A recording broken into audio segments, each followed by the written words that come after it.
Hello, welcome back to this channel. I am Spellsinger and we're going to continue these reviews of the Fighting Fantasy series of gamebooks. We're getting through these now, and if you've seen the previous videos you'll see that the way we do this is we'll have a quick look at the book title and name, and then we'll take a look at the blurb, and I'll read that from my copy which I've got here. And then we'll go through the plot so you can get an idea of what's happening in this adventure, talk a bit about the game mechanics and maybe compare the adventure sheet with previous ones. Then we'll go through the artwork and I'll run that through the video as usual so you can see what that looks like. Maybe talk a bit about some of the likes and dislikes that I have for this particular entry. And if I can come up with any, I will give some fun facts based on this book. And then finish with a summary and score out of 10. So let's crack on and review this one. So yeah, this one is book 6 of the series, and it's Deathtrap Dungeon, and it's considered by many fans to be the ultimate game book in this series. It's a lot of fan favourites. In fact it probably is in my top 10 as well, come to think of it, but it's not my favourite, but it's certainly in my top 10, but it is really highly regarded from many of the readers of this series. So number 6, this one was published in 1984, and the author is Ian Livingstone, so he's doing another solo effort, a bit like the last book that was that we looked at, which was the City of Thieves. And we also have Ian McCaig back to do the artwork, also similar to the last entry. And at the time of this recording, we just had, of late, a new book, the Dungeon of Blood Island, where both Ians are back for that one. So they obviously really get on well. And let's see how this book plays out. Let me read the blurb to you, and then you can have an understanding of what's going on in this one. So we have here, countless adventurers before you have taken up the challenge of the Trial of Champions, but not one has survived. Devised by the devilish mind of Baron Sukumvit, the labyrinth is riddled with fiendish traps and hideous creatures of darkness to trick and test you almost beyond the limits of endurance. So there you go, gives you a little insight into what you're going to be up against in this one. It is another dungeon crawl, not terribly dissimilar to the Walk of Firetop Mountain, and that one was obviously inside a mountain, whereas this is a purpose-built labyrinth. But anyway, let's have a chat about the plot on this entry. So Deathtrap Dungeon is by far and away the most famous fighting fantasy book. It's recognised everywhere, and if ever you get into a chat with anyone about these books, this entry will come up in conversation, guaranteed. The adventure is set in the unusual world of Titan, and it's obviously still in Lancia, and it's based in a place called Fang. It's a town which is famous for its annual contest called the Trial of Champions, which is what this is all about. It's all held inside a purpose-built labyrinth, like I mentioned, and in the first year of the contest, you have the 17 challengers, which obviously attempted to defeat and pass through the labyrinth, but of course they all died. The prize, if you win, is 10,000 gold coins, and as the years progressed, the Trial of Champions continued, and it attracted more and more challengers, but it was never beaten. The Baron of this town called Fang is a fella by the name of Sukumvit. So Baron Sukumvit, he is responsible for this labyrinth, and he created it. He designed the contest, but you take up the role of the next entrant. So you're one of the contenders, one of 6, in fact, that's going to try and beat this dungeon. The background for this entry briefly describes your voyage to the town of Fang via Port Blacksand, which is obviously a slight name drop there from Ian's previous book, The City of Thieves, which is set in Port Blacksand. So you're coming from there. So that's quite nice, actually, because it kind of shows that the world of fighting fantasy is sort of slowly being meshed together, and you're getting an idea of geography quite early on in the series.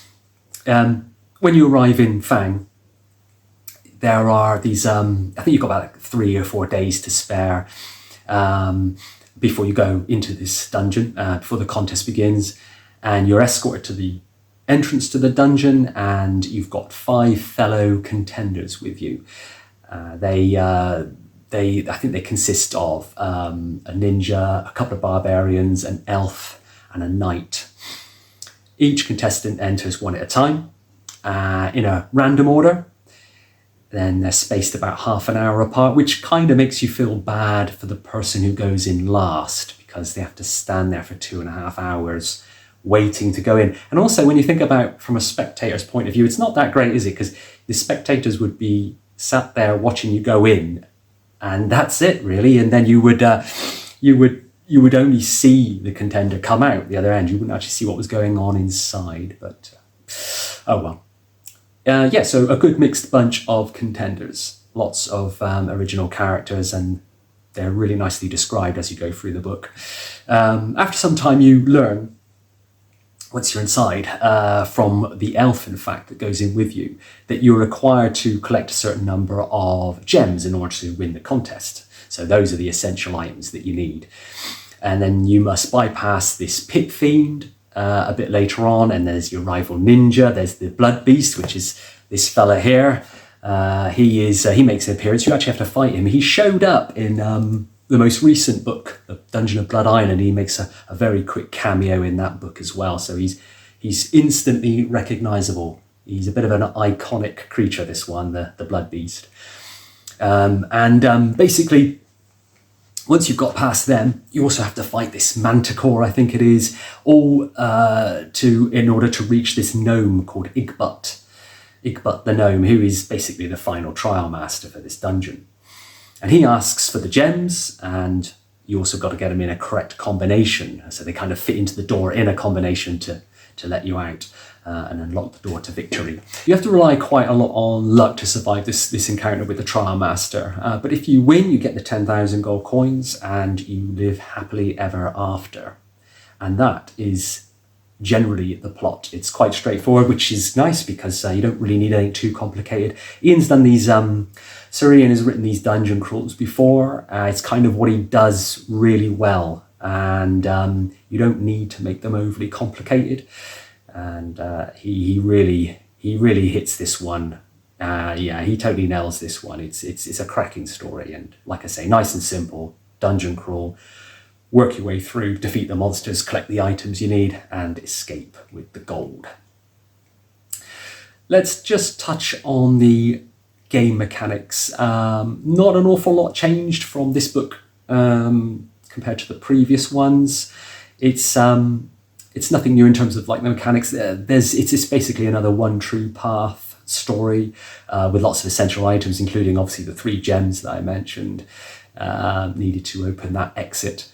There are some red herrings thrown in there as well. There are some duff gems. I think of the 3 main ones that you need, there are 3 others that are duds, but you will soon work that out after a few playthroughs. Again, in this book, high stats are needed. Skill, stamina, and luck. The higher the better. Certainly with Ian's books, I always found this to be the case. There's lots of skill and luck tests going on throughout the book. Lots of skill damage, and a few very tough encounters. I think with this one, the best option is that skill potion as opposed to the fortune one for once, just because there are so many chances to lose skill. There are even places where you lose all your items that you've gathered so far, so obviously that's an instant game over if you have one of the essential items. But I think there may be 1 or 2 places where you can lose all of your items that you've gained so far. So basically, the dungeon will reward you in a normal way for being curious and being inherently good, making good choices. There's skill and luck bonuses to be found as well. So it's got a good balance to it as you work your way through it. So for every time you test the luck, or every 2 times, you might get 1 back. So it kind of works out. The adventure sheet, it's the standard one again. So it's this this old friend, and it is no different from the previous one in that it has no specific mechanics added to it or special skills or techniques. I've just remembered, I have to show you this because, so I was 7 when this book came out, and I did used to write in the adventure sheet, so much so that I wore the paper out and thought it would be a good idea to stick some paper over that so I could continue to write on it. No, it didn't occur to me to get a piece of scrap paper and write on that, but yeah, I don't do that anymore. But yeah, same adventure sheet, skill, stamina, luck, and obviously your provisions, which are very important in this one. Your potion, which like I mentioned would be probably best to use that skill one, any jewels, which obviously the 3 main gems would fit in there, and any gold you find, which is quite rare throughout this dungeon actually. But otherwise it is your bog standard adventure sheet. Let's take a look at the artwork, which I've been running through here. So we have Ian McCaig back. So he excels here with his atmospheric rendition of the dungeon, and coupled with Ian Livingstone's descriptive writing, the artwork really brings to life this kind of environment and allows you to immerse yourself in the story far easier. So you have, on one side you have Ian's excellent prose, and you have other Ian's classic artwork. It's a good mix actually of images of the dungeon interior and the creatures that live in there. Some are really detailed, some are quite simplistic, so you have quite a nice variation of style. My favourite picture, which I'll put up here, is this poor fella who goes in the dungeon with you. He's one of the barbarians, and he's obviously triggered a tripwire of some sort and had a trap spring up and hit him in the face and impaled him on spikes. I can always remember as a kid being horrified by this image, and the poor fella's going to be left there to rot, but he does leave you some food in his loincloth to help yourself too, so it's not all bad. Yeah, love the use of this artwork, and it's like I say, some of it's quite simplistic, but quite nice to have that compared to the really detailed artwork. I think Ian McCaig was at the recent Fighting Fantasy Fest, actually, 2024. I think he was there, so hopefully anybody who did go managed to get his signature. Just having a think about some of the likes and dislikes on this entry. There are several really tough battles to be fought, some of which I think are unavoidable, but it's kind of Ian's thing to put in some really strong encounters. Really, really tough. Your fellow contestant is one of them, the ninja. Should you fight him, he is skill 11. So unless you are also skill 11 or 12, you're going to have a job with that one, and you do have to fight him because he holds one of the essential items, so it's not like you can just bypass that one. There's numerous skill 10 battles as well, including a giant scorpion, and there's the blood beast, who's a skill 12. So pretty sure you can find other ways to defeat him, but only if you have a certain item. So if you don't, that's a skill 12. And there's another skill 12 as a T-Rex that you have to fight in a big pit. But again, I'm pretty sure you can avoid that one. Don't think he carries anything essential in his little dinky arms. Yeah, lots of really tough battles as you come to expect from Ian. So without high stats, you will struggle in this one, which is a bit of a shame, because if you've got a good story and a good narrative, you don't really need to be rolling dice all day hoping that you get a good score. But yeah, otherwise, in terms of the book, I really like it. It's an absolute classic. Like I say, it's in my top 10. Maybe one day I should do a top 10 countdown or something for me. But this one is in there somewhere, somewhere near the top. It is a classic. Fun facts for this one. I was having a little look at this book online just to sort of find out a bit about it. Because like I say, it's been around for a while, so most of the interesting points are known. But having said that, the Blood Beast is quite famous, and I think certainly in Japan, because I found out that in 1991, as a mascot of a Japanese baseball team, the mascot is the actual Blood Beast. I think they're called the Moritaka petrochemical blood beasts. So yeah, that's something that I didn't know about, but I looked it up and yep, it's true. The book also begins, another interesting thing, begins with a brief explanation of the geography of this town and recent history of Fang as well. And it's based on the river Kok in the province of Chiang Mai. And all of these are real places in Thailand, which is where Ian used to go for his holidays back in 1981, I think it was. Yeah, so while Sir Ian was sightseeing, he was obviously picking up on these names and thought he'd incorporate them into the books, which is quite nice because some of these books tend to have a lot of word names. So it's nice to have some actual names in here that kind of fit the genre. There's also a Sukumvit Road. That's a real place in Thailand as well. I looked it up on Google Maps, Sukumvit Road. And weirdly, Ian Livingstone makes a cameo in this book as well. I'll put him up here. I would never have guessed it was him. He's usually quite recognisable in the artwork when he does show up in his books. But in this one, I didn't realise that was him missing his hand. So yeah, reference 210, I think that is. So if you have it, yeah, take a look, see what you think. But it doesn't look an awful lot like Ian to me. But apparently it is. So. Right, let's think about doing a summary and score for this one. This book, it's very clear from the outset that it's not trying to be particularly fair. The setting is specifically designed to kill people. You know, it says it right there in the name. It's Deathtrap Dungeon, so it's not really meant to be a walkthrough.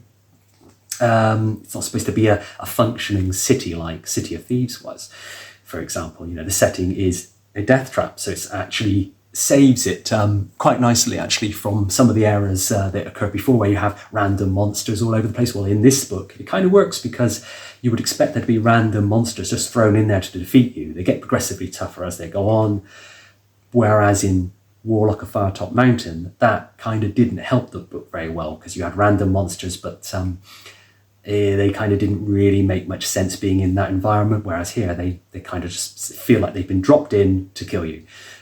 So yeah, that works quite nicely.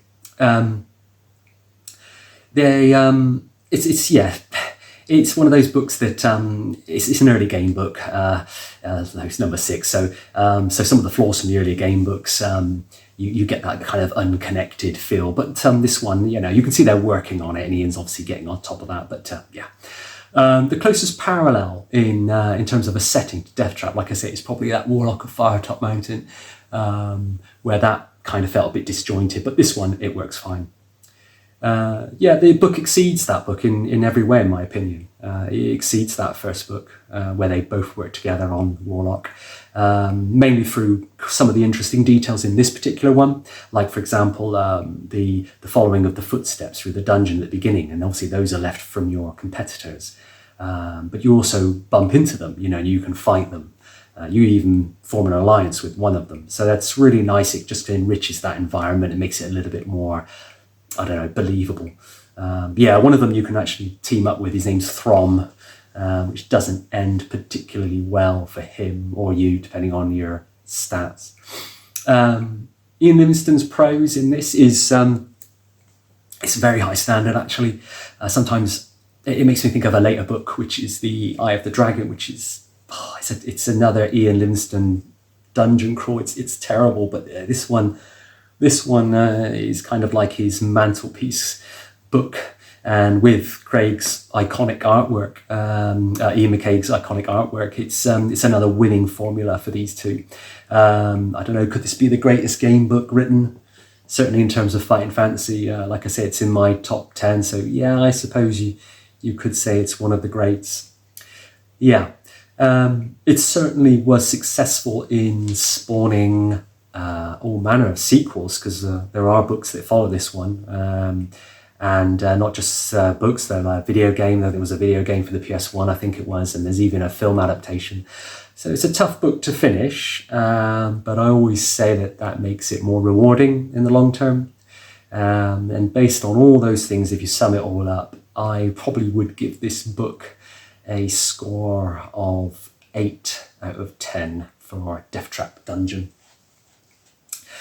There was a comment in a previous video which mentioned a game called Spellzard, which is like a simple tabletop game. It's inspired by like old role-playing games, and it kind of captures the essence of kind of fantastical adventures, you know, in a light and quick manner.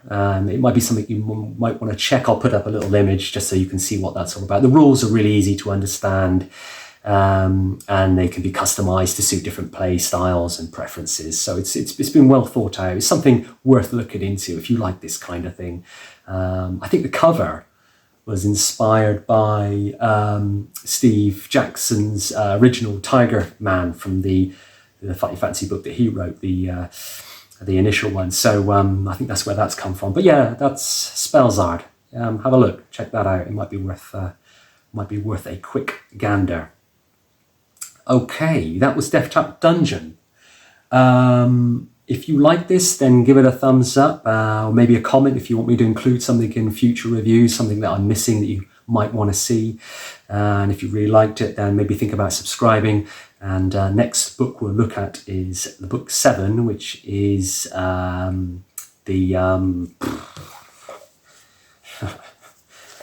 should know, shouldn't I?